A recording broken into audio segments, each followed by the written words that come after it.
Hey everyone, I hope you guys all had a very good weekend. It's Sunday evening now, and it's time to start looking at charts again and get ready for tomorrow's trading session. So I decided to make a video because I thought maybe it would be easier to see the things that I see on a chart by pointing it out in a video instead of writing it up in text and posting some images of the charts. So this is kind of an experiment. Let me know what you guys think of the video, if it's helpful or not, or give me some suggestions on how to improve it. And if it's helpful, I may continue to make some more videos. In any case, we'll start off with the Apple chart. And I know some of you followed my Apple trade all the way back from ER, and some of you jumped in with me on last Thursday when the news came out of Apple's invitation to the event on March 9th. So the trade has reversed, and I wanted to give you guys a game plan of what to do. It's always my philosophy never to take a big loss. So now that the trade has gone negative, I want to let you guys know what to do to get out of the trade. But let's just go back to ER, and so I can make some points about some ways to trade ERs and stuff like that. No, not just ERs, but any kind of trade setups. My sentiment going into Apple ER in January was that the stock would sell off because iPhone growth or iPhone upgrade numbers would be so huge that it would not be sustainable the following quarters. So my sentiment was the price would sell off, even though Apple would report great numbers. And I didn't think the Apple iWatch would provide significant growth in the near future, and I didn't think payments would also provide that much growth given the percentage of profit that Apple would be getting. So anyways, like I always say, my opinion doesn't matter because obviously price gapped up the following day after ER, but I didn't get into the stock yet because my sentiment didn't match really what the chart was doing. So when that's the case, I like to just wait and see and look for something to invalidate my theory. One of the interesting things I heard Tim Cook talk about when I listened to the conference call and kind of made me think that my sentiment may be wrong was that only the low teens had upgraded to the iPhone 6 or 6 Plus. That meant there were 85% of users still didn't upgrade to the iPhone 6, which blows my mind because they had huge numbers of iPhones sold in that quarter. So anyways, on the gap up, I didn't do anything on the first day, and I kind of waited until the second day. And here on this bar is my buy signal. And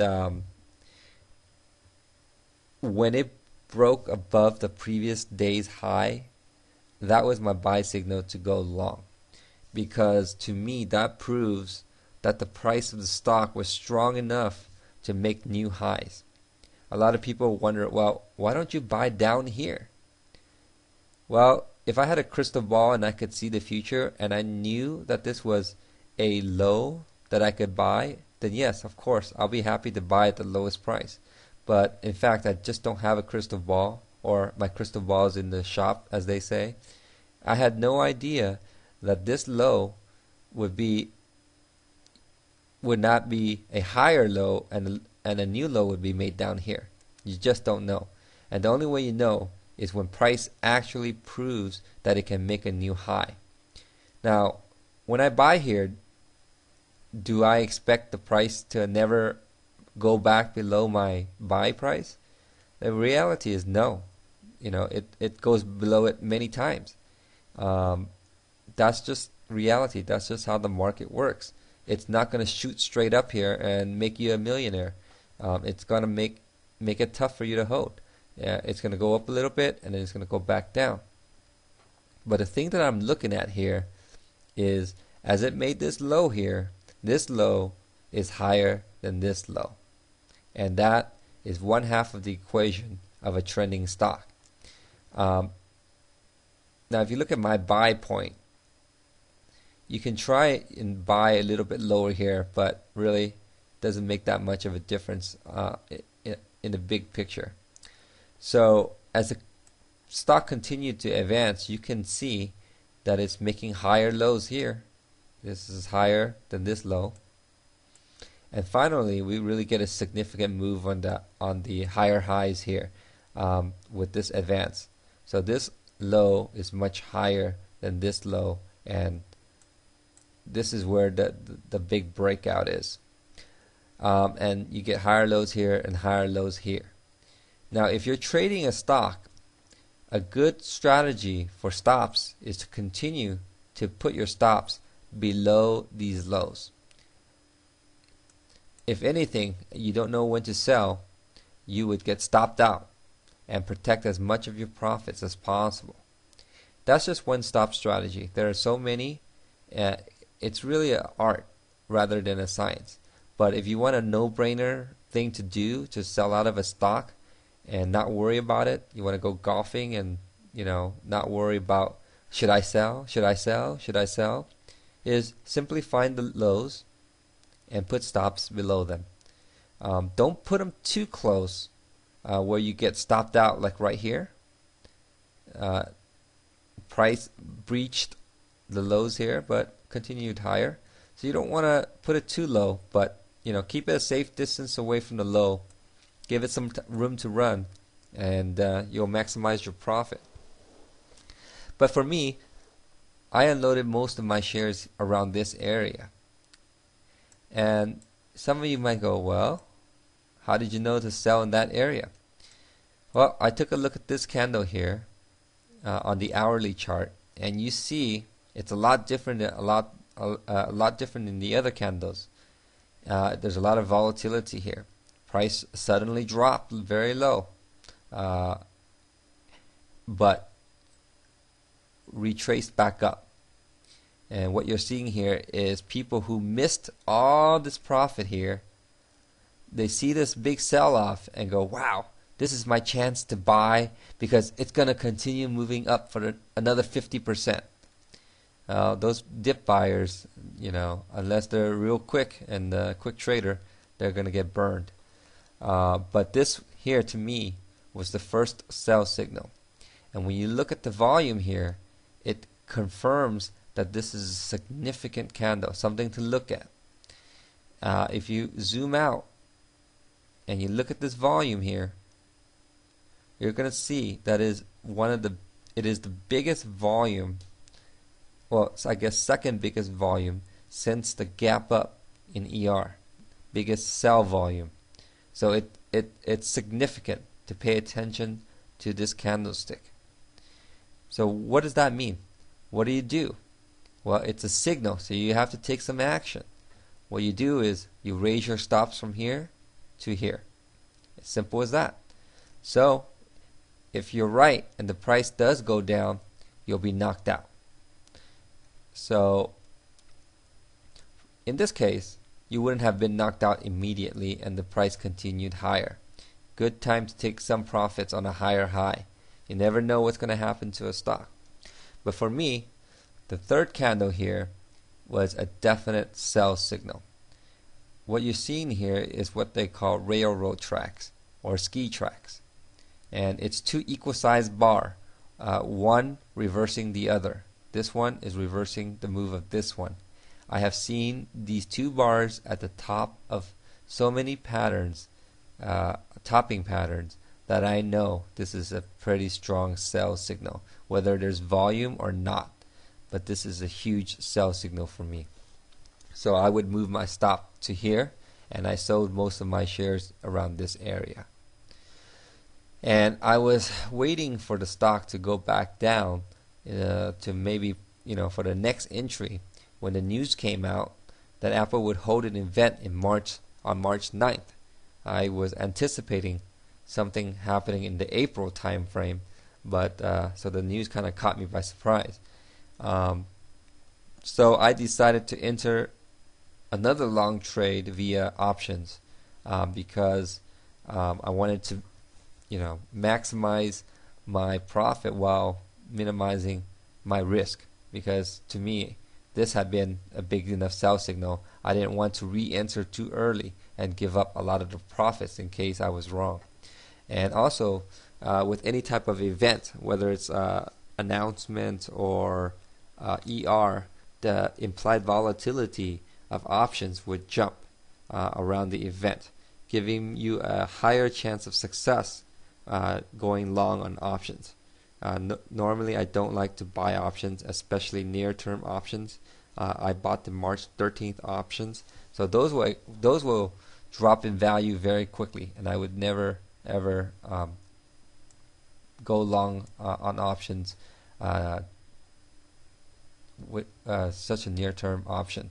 But with the news and the implied volatility increase, that can compensate for the time decay of the options. So the trade was pretty good for the next couple of hours, and options almost doubled in price. But the sell-off started right away. And if you start drawing the trend lines, you can see that the downtrend is pretty much intact. There's a downtrend that's starting. But I don't, it's difficult to assess the true move of the stock on a Friday, because Friday is the most manipulated day due to options expiring.